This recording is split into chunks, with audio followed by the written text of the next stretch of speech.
The colony lights were glowing in the distance, 1,000 towers shining like cold stars against the dark sky. Between those towers walked a human man named Daniel. His steps were slow, his head lowered, and his pockets were completely empty. Not a single credit chip was left. He had sold his tools, he had skipped meals, and still, he could not pay the rent. Daniel was one of the few humans living on this alien world. The city was built by a proud alien race, tall and graceful beings with shining skin and strong voices. They looked at humans as weak outsiders, useful only for small work, but never respected. And Daniel knew it too well. Every time he walked, the market streets aliens laughed at his simple clothes, called him beggar, and threw small objects near his feet as if he were a street animal. But what hurt him more than their words was the fact that he could not prove them wrong. He was poor, he was hungry, he had no money left, and tonight he had to stand in front of his landlady's door with nothing to give. The landlady was not just any alien woman. She was known in the neighborhood as strict, cold, and merciless. Other tenants whispered stories about her, saying that no one dared to miss rent day twice. She had thrown out stronger men than Daniel. Some never returned to the colony again. Daniel stood outside her building, looking up at the tall structure. Its walls were dark metal, decorated with glowing lines of alien symbols. The door was large and heavy, shining faintly, as if alive. He could feel his stomach twist inside. His heart was beating fast, not from hunger this time, but from fear. He closed his eyes and thought of leaving, of running away to some other part of the colony, maybe finding shelter in the ruins at the edge of the city. But he knew he could not survive there. The alien patrols would catch him, or worse, the beasts that prowled at night would finish him. No, there was no escape. He had to face her. Daniel raised his hand and knocked. The sound echoed through the hall. His knuckles stung from the hard surface. He waited, feeling sweat gather on his forehead. Seconds felt like hours. At last, the door slid open with a low hiss. The alien landlady stood there. She was tall, nearly 8 feet, her skin a pale silver that shimmered in the dim light. Her eyes were sharp, glowing faintly blue, and her long hair fell over her shoulders like strands of liquid glass. She was beautiful in a way that frightened more than comforted. Her voice was smooth, but it carried a cold edge. "Human," she said, looking down at him. "It is the rent day." Daniel's throat went dry. He opened his mouth, but no words came out. He tried again. I don't have it," he admitted softly. His voice was weak, almost ashamed. For a moment, the landlady simply stared. Silence filled the space between them, heavy and sharp. He expected her to shout, to order him out, to call the guards. That would have been easy to understand. Instead, she tilted her head slightly, her glowing eyes narrowing. "No money," she repeated, as if testing the weight of his words. "Then why are you still standing here? You know the rules." Daniel lowered his gaze. He thought of begging, thought of falling to his knees, but something inside him stopped. He had already lost his pride in so many ways, but this last piece he wanted to keep. He lifted his head again, meeting her eyes. "I know the rules," he said, "but I have nowhere else to go. Throw me out if you must. I will not beg." The air grew tense. Her long fingers tightened on the edge of the door. For a heartbeat, Daniel thought she would strike him or call the neighbors to watch his humiliation, but she did not. Instead, her expression shifted, almost too small to notice. Her eyes softened, just for a moment, as if a memory had touched her heart. She stepped back, her tall frame moving with quiet grace. "Come inside," she said simply. Daniel blinked in confusion. "Inside?" "Yes," she replied, her voice firm. "You have no money. You cannot pay rent. But there may be another way." His stomach twisted again, but this time with uncertainty, not fear. He walked slowly into the hall, the door sliding shut behind him, with a metallic sigh. Building's interior was colder than outside, filled with alien lights running along the walls like rivers of fire. Daniel's heart raced. What did she mean by another way? Was it work? Was it a test? Or was it something darker? As he followed her tall figure into the shadows of the building, one thought kept burning in his mind: this night would decide his fate. And for the first time since he arrived in this alien world, Daniel felt that something bigger than survival was waiting for him behind those silver blue eyes. The door closed behind Daniel, with a soft metallic hiss, shutting out the noisy streets of the alien colony. Inside, silence pressed down on him. The walls of the hallway glowed faintly with thin blue lines, patterns shifting like living veins. He followed the alien landlady as she walked ahead, her tall figure casting a long shadow across the floor. Daniel kept his eyes on the ground at first. He had heard too many rumors about her. Some said she was cursed, that her last tenant had vanished without a trace. Others whispered she had driven her husband to his death. And now, here he was, alone in her house, with no rent money to protect. Him she finally stopped and turned, her glowing blue eyes fixed on him, sharp and unreadable. "You said you have no money?" She spoke slowly, as if testing him. "But I have seen humans lie before. Tell me, Daniel, why should I believe you?" Her words cut like a blade. Daniel's chest tightened, but he forced himself to answer, "Because I am too tired to lie.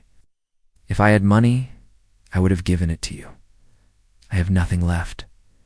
There was no shake in his voice, no begging. It's just the truth. For a moment, she studied him in silence. Then, unexpectedly, she gave a small sound that almost resembled a laugh, but it was bitter, sharp. "Strange," she said. "A human who looks me in the eyes without begging. Do you know how rare that is?" Daniel swallowed, not sure if it was a compliment or a warning. She turned again, walking deeper into the building. He hesitated before. Following, the hall opened into a large chamber. Ceiling was high, decorated with silver arcs and glowing orbs. Strange alien furniture stood against the wall-stall chairs that seemed designed for beings with longer limbs, and tables that looked too fragile to hold anything heavy. But what caught Daniel's attention were the empty frames. Along the walls hung portrait frames without pictures, outlines of spaces where memories once existed. Only faint dust marks showed something had been there long ago. She noticed his gaze. Her voice grew colder. "You stare too much." Daniel lowered his eyes immediately. "I'm sorry, for the first time, though." Her voice softened just slightly. "It doesn't matter. Everyone who comes here stares. They see the emptiness and wonder what it means." He did not answer. It was better not to ask.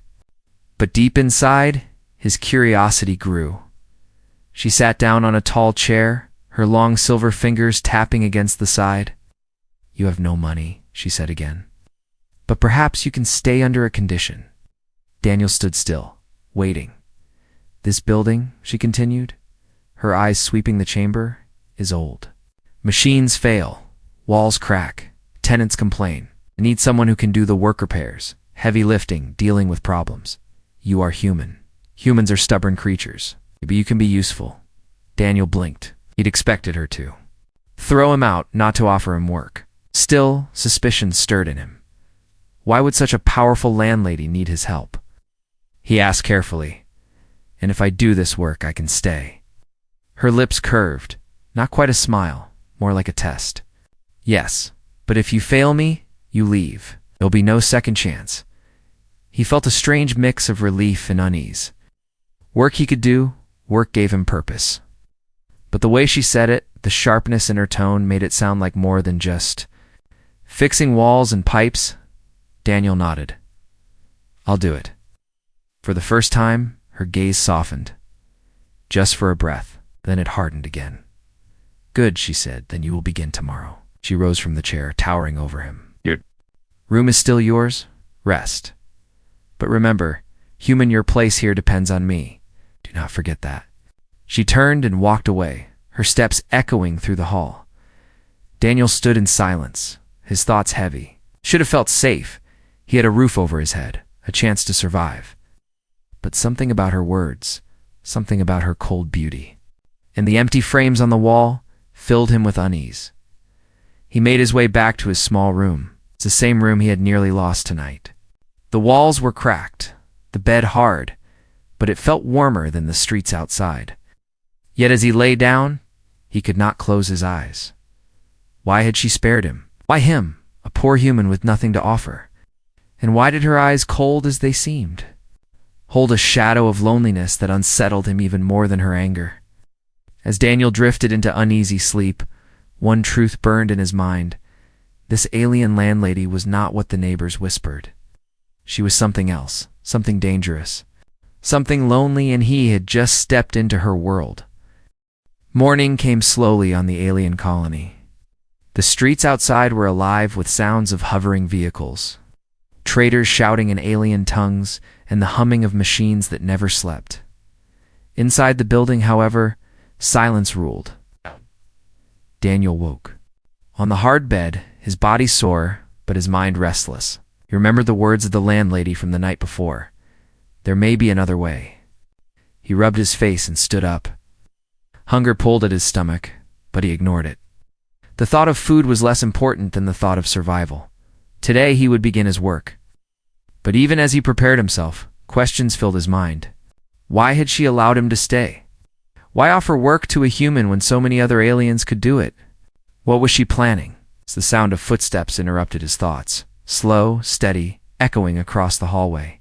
He opened the door and saw her. The landlady moved with calm power, her silver skin glowing faintly in the pale light of morning. She carried a strange object in her hand, something between a tablet and a scroll, glowing with alien symbols. Her blue eyes met his, unreadable. "Follow me," she said. Daniel obeyed. She led him to the lower levels of the building. The walls here were darker, colder, with pipes running like veins along the ceiling. The air smelled faintly of metal and dust.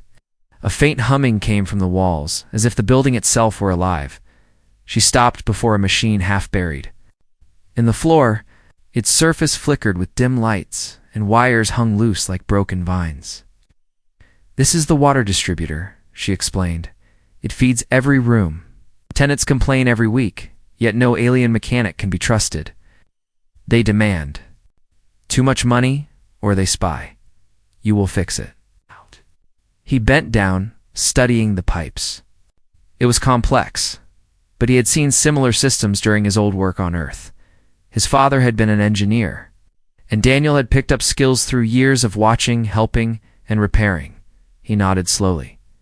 "I can try." Her gaze sharpened. "Not try, human. Do it." Daniel set to work. He wiped the dust from the valves, reattached wires, and tested the flow. The machine groaned, then hissed, then slowly came alive with a steady hum. Clean water began to flow again through the system. When he looked up, her eyes were on him, glowing faintly. She did not smile, but the corners of her lips shifted, the smallest change in her cold mask. "You are useful," she said. "More than I expected." Daniel stood, wiping sweat from his forehead. "I told you, I'm not here to waste time." She tilted her head, studying him. "Humans are strange. Most of your kind who come here beg, steal, or die. But you fix things. You face me without trembling. Why?" Daniel hesitated before answering. "Because if I don't stand tall, no one else will do it for me. I have nothing, but I still have myself.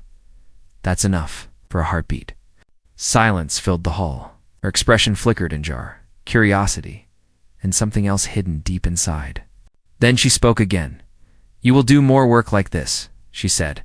"Repairs, lifting, carrying. In exchange, you stay." But her voice lowered, cold and sharp. "You will also obey my rules, my building, my word. Do you understand?"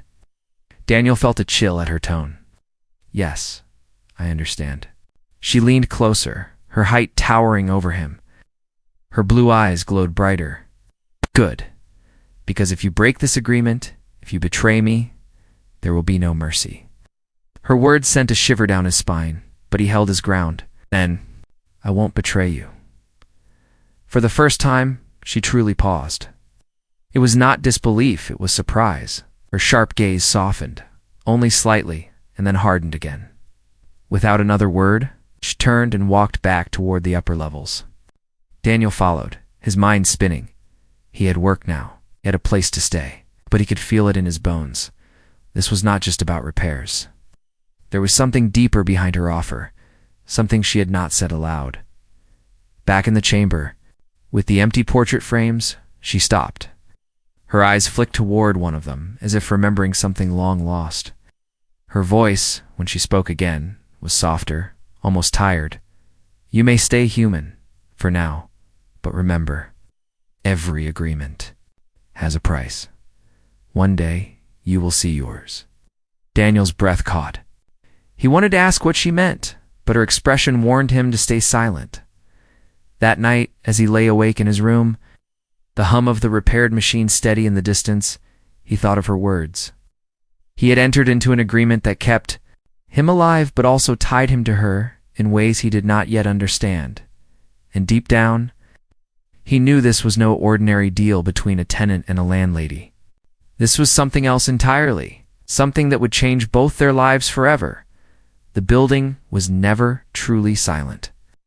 Even when the tenant slept, the walls hummed with hidden machines and pipes rattled like distant thunder. But that night, Daniel discovered sounds that did not belong to any machine. He lay awake in his room, staring at the cracked ceiling. His body was tired from the day's repairs, yet his mind refused to rest. The landlady's words echoed in his head. Every agreement has a price. What did she mean? What hidden cost was waiting for him? As he turned on his side, he heard a faint voice, like someone speaking just outside his door. The words were in the alien tongue, smooth and sharp, impossible for him to understand. But there was something unnatural about it. It did not sound like a tenant speaking to another. It sounded like a conversation with no one. Daniel sat up slowly, his heart beating fast.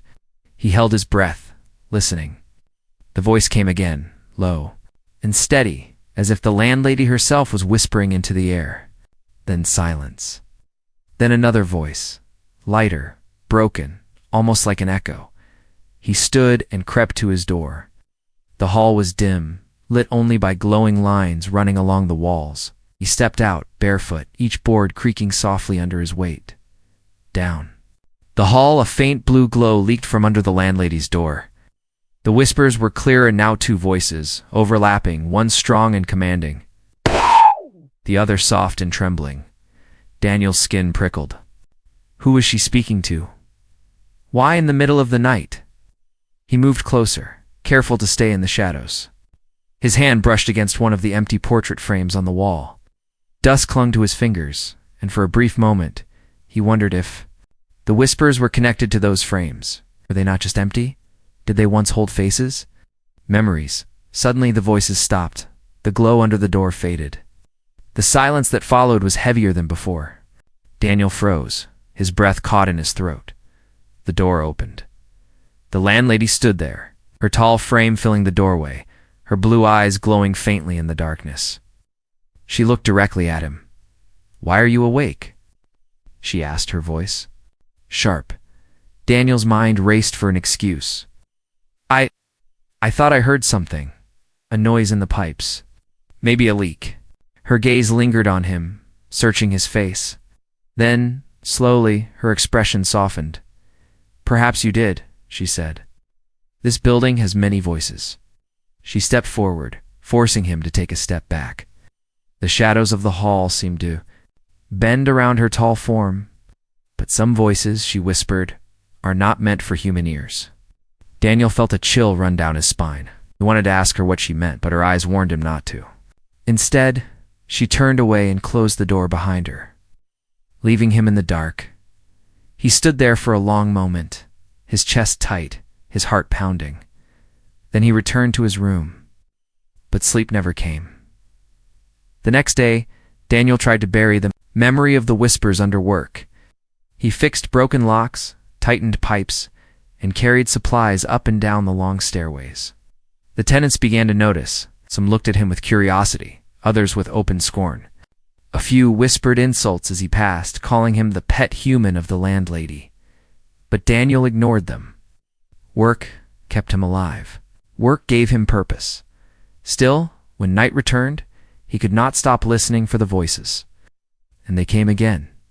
This time, the whispers were louder, more urgent. He pressed his ear against the wall, straining to catch fragments of sound. He could not understand the alien words, but he could hear the emotions: sorrow, anger, longing, and then a name. Just one word, clear even to his human ears.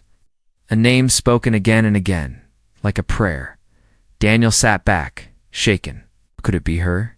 Husband's name? The one everyone said was dead? If that was true, then who was she speaking to?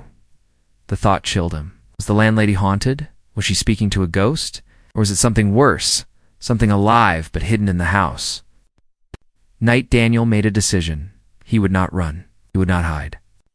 If there was a secret here, he needed to know it, because for the first time since he came to this alien world, he realized the landlady's loneliness was deeper than he had imagined, and her whispers in the night were not just madness, they were a warning. The days passed, but the whispers never left Daniel's mind. Each night, when the building grew quiet, he would lie awake, listening for the faint voices behind the landlady's door. The name she whispered haunted him, though he dared not speak. It allowed still life in the building, did not give him much time to think. Work demanded his strength. Pipes leaked, doors jammed, machines broke down almost daily. Daniel repaired them all. The tenants, who had mocked him at first, soon noticed he was not leaving, and that made them angry. One morning, as Daniel carried a heavy container up the stairway, 3 alien tenants blocked his path. They were tall, broad-shouldered, their skin marked with dark stripes that shimmered in the light. Their voices carried disdain. "You," one of them sneered, "the human who lives under her wing. Do you think this makes you one of us? Do you think you belong here?" Daniel set the container down carefully. His arms ached, but he stood tall. "I'm not trying to be one of you. I'm just doing my work."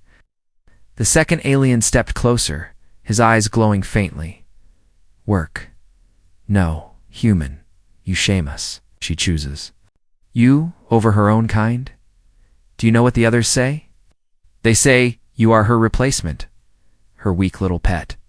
Daniel's jaw tightened. He felt the sting of their words, but he did not back away. "Believe what you want," he said. "I won't stop doing what I came here to do." The third alien leaned in, towering over him. "Then prove it. Fixing pipes is easy. But can you face something real? Something dangerous?" The others laughed, their voices echoing through the stairwell. Daniel kept his face calm, though inside unease stirred. He knew a challenge when he heard one, and this one was not about machines. It was about survival. Later that day, word spread quickly among the tenants. The human had been dared to test himself. Some whispered he would fail. Others said they would finally see him crawl out of the building in shame. When the landlady learned of it, she appeared in the hall, her tall frame radiating cold authority. Her eyes swept over the tenants, then rested on Daniel. "What is this talk I hear?" she asked sharply. One of the striped aliens stepped forward. "He wants to prove himself? Let him. Tonight, let him face the lower chamber." The building grew silent. Tenants exchanged nervous glances. Daniel frowned, not understanding. The lower chamber. The alien smirked. "If he truly deserves to stay here, let him survive it. If not, throw him out like the rest." Daniel looked at the landlady. For the first time, he saw conflict in her eyes. She wanted to refuse, yet something stopped her. At last, she turned to him. "Do you accept?" she asked softly. Daniel's heart pounded. He had no idea what the lower chamber was, but he knew if he refused, he would lose what little respect he had gained. He straightened his back. "I accept." That night, the tenants gathered in the main hall. The air buzzed with anticipation. At the far end of the corridor, a heavy iron door stood closed, locked with glowing seals. Daniel stood before it, his fists clenched, his breath steady. The landlady stood beside him. Her voice was low, meant only for his ears. "You are a fool," she whispered. "Do you know what waits inside?" "No," Daniel admitted, "but I'll face it." Her glowing eyes searched his face. For a moment, her cold mask cracked. "Why?" she asked. Daniel looked straight at her. "Because if I don't stand up now, I'll never be more than the beggar they think I am." The door creaked open. Darkness spilled out, thick and heavy. The air smelled of damp stone and rust. Somewhere inside, chains rattled. A low growl echoed, deep and menacing. The crowd of tenants murmured, their voices a mix of excitement and fear. Daniel stepped forward. His shadow disappeared into the blackness. The door slammed shut behind him, leaving him in darkness.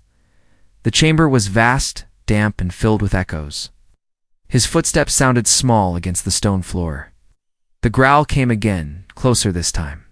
He squinted, trying to see through the dark, until two eyes appeared. Burning. Animal. Not alien. It's not human. His heart raced, but he refused to back away. Whatever this creature was, it was meant to break him, to scare him into leaving. Daniel bent down, grabbed a broken piece of pipe from the floor, and held it tight in his hands. His voice was steady, though fear burned in his chest. "Come then," he whispered into the dark. "If this is my test, I'll face it," the creature roared, chains snapping against stone, and rushed forward. And for the first time, Daniel realized the challenge was not just about his place in the building. It was about something much larger. His right to survive in a world that never wanted him. The roar inside the chamber shook the stone walls. Chains clashed, sparks flew as claws struck against iron. Daniel stood frozen for a heartbeat that broken, pipe gripped tight in his hands. The creature's eyes glowed in the dark, wild and furious. It lunged, but the chains pulled it back with a violent jerk. Dust rained from the ceiling, and the sound of its struggle echoed like thunder. Daniel's chest heaved, yet he held his ground. He did not swing wildly. He did not run. Instead, he studied it, the shape, the sound, the rhythm of its breathing. It was not mindless. It was suffering. Slowly, carefully, Daniel stepped closer. The crowd outside the door could not see what he saw, but the landlady could. She stood beyond the door's viewing slit, her glowing eyes fixed on him. For the first time, her face was unreadable, not cold, not cruel, but full of something else. Fear. Daniel spoke softly, almost to himself. "You're chained. You're not my enemy, are you? They locked you here to test me." The beast snarled again, but there was hesitation in its movement, as if his words reached some hidden place. Daniel lowered the pipe, not in surrender, but in choice. "I won't kill you," he whispered. The chamber door burst open. The landlady strode inside, her silver form glowing bright against the dark. Her presence silenced even the creature, its growls lowering to a rumble. She looked at Daniel, her expression storming with conflict. "Fool," she hissed. "You were meant to fight, to prove yourself." Daniel met her gaze. "I did prove myself, not with violence, with choice." For a long moment, silence stretched between them. Then, with a wave of her hand, the chains retracted, pulling the beast back into the shadows until only its glowing eyes remained. She turned sharply and gestured for him to follow. "Come." Daniel obeyed, though his mind burned with questions. She led him through a hidden stairway, far from the crowd, into a small chamber he had never seen before. The air was heavy with the scent of old paper and burnt metal.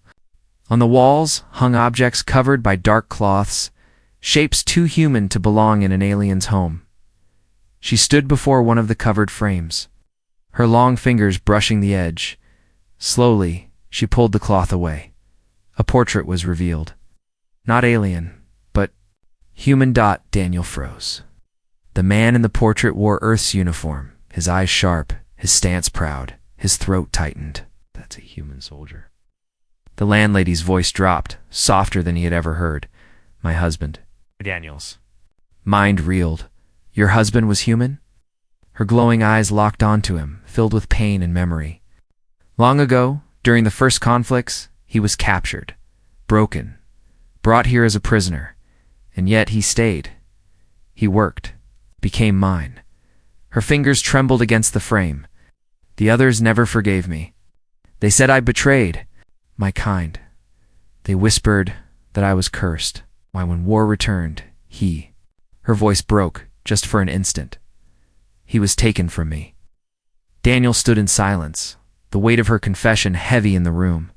Suddenly, the empty frames he had seen before made sense. Memories erased. A life hidden from the world. You asked why I let you stay, she continued. It was not mercy. It was not kindness. It was memory. In your eyes I saw him. It's the same stubborn fire, the same refusal to bow. Her voice hardened again, though sorrow still lingered. Is why I gave you work instead of throwing you into the streets? That is why I tested you. I wanted to know if you were like him more, if you were just another human fool. Daniel felt his chest tighten. He wanted to speak, but the words would not come. Finally, he managed, I'm not him. I can't be. But I won't betray what I am either. Her gaze lingered on him, searching, measuring. At last, she turned away, pulling the cloth back over the portrait. Perhaps, she said softly, that is enough. For the first time, Daniel saw her not as the cold, merciless landlady the tenants feared, but as a woman carrying a wound that never healed. A woman caught between two worlds, hated by her own kind, haunted by love lost to war. That night, when Daniel returned to his room, the building felt different. The whispers in the hall, the stares of the tenants, even the creaks of the walls all seemed smaller. Compared to the truth he now carried, the landlady was not just his keeper. She was a widow, bound to a secret past that could destroy her if revealed. And Daniel knew one thing, by staying here. By working under her roof, he had stepped into a story far bigger than himself. The secret weighed on Daniel's mind for days. Every time he saw the landlady walking through the halls with her cold, graceful presence, he no longer saw just an alien, saw the pain of a widow, the loneliness of someone who had once loved. A human and lost everything because of it. The tenants, however, grew restless. Whispers spread quickly. They had seen the human survive the lower chamber. They had seen him return unbroken. They did not like it. Why does she keep him? Some muttered in anger. She has cursed herself again. Others spat. Soon, resentment turned to action. One evening, as Daniel carried supplies back into the building, he noticed the streets unusually quiet. The usual chatter of the tenants was missing. The air felt heavy, as if the city itself held its breath. Then he heard the sound of footsteps, many of them, closing in from all sides. A group of alien thugs stepped out from the shadows, armed with crude weapons and glowing rods. Their leader sneered, Tonight, human, your story ends. She protects you, but she cannot protect you forever. Daniel's grip tightened around the bag in his hand. His heart pounded, but he stood tall. If you want me gone, you'll have to fight me yourselves, the first alien charged, swinging his rod. Daniel dodged, years of survival sharpening his instincts. He countered with a quick strike using the bag itself, knocking the weapon aside. But more came at him, surrounding him, pushing him back toward the entrance. The door to the building opened suddenly, and the landlady appeared. Her silver form glowed under the nightlights, her blue eyes blazing. She stepped between Daniel and the attackers, her presence alone enough to freeze most of them in place. Enough, she commanded, her voice cutting through the night like a blade. But the leader snarled. You betrayed your kind once, and now you do it again. You choose humans over us. Tonight we finish this. The crowd roared and surged forward. Daniel pushed himself to the front, refusing to let her stand alone. He picked up a fallen rod and swung it with all his strength. 2 attackers went down, their weapons clattering. The landlady moved like flowing steel. With a single gesture, a wave of energy burst from her hand, scattering the nearest thugs. Her eyes burned brighter, her voice thundering. He is mine. This building is mine. Anyone who touches him touches me. The crowd hesitated, fear flickering in their eyes. Daniel, bruised and breathing hard, stood beside her, his rod raised. Together, they looked unshakably, unlikely pair, human and alien. Defying the hatred of an entire block, finally, the attackers broke. Some fled into the shadows, others dragged their injured away. Silence returned to the street, broken only. By Daniel's heavy breathing, he turned to her, sweat dripping down his face. You could have destroyed them without me. Why let me fight? Her gaze lingered on him, soft for the first time, because you needed to prove it, not to them, but to yourself. They returned inside, as the building's doors closed, sealing out the whispers and stares. For the first time, Daniel felt not like a tenant, not like a beggar, but like someone who belonged. Later, in the quiet of the upper chamber, she stood before the covered portrait again. Daniel watched as she gently touched the cloth, her fingers trembling. "My husband once walked beside me," she said softly. "Oh, you do? Different, yet the same fire burns in you. Do not mistake this for weakness. Human, you have no money, yet you give me something far more rare." Daniel frowned. "What's that?" Her blue eyes met his. This time, there was no coldness, no Moscone honesty, companionship. The word struck him harder than any weapon. He realized then that what bound them together was not rent, not work, not even survival. It was something far more human, something even her kind could not erase connection. He gave a small smile, tired but genuine. "Then I guess we're both richer than we thought." She let out the faintest sound, almost like a laugh, almost like a sigh. Then she turned away, hiding whatever emotion threatened to show. That night, as Daniel lay in his bed, the building felt different. It no longer pressed down on him like a cage. It felt alive, safe, even welcoming. The whispers in the walls faded into silence, as if the house itself had found peace. For the first time since he had arrived on this alien world, Daniel closed his eyes without fear. He had no money, and she had no husband. Yet somehow, together, they had found what both had lost hope, and outside. Under the cold stars of a distant sky, the colony slept, unaware that in one quiet building, a bond had been forged stronger than steel, stronger than hate beyond rent, beyond loss, beyond worlds.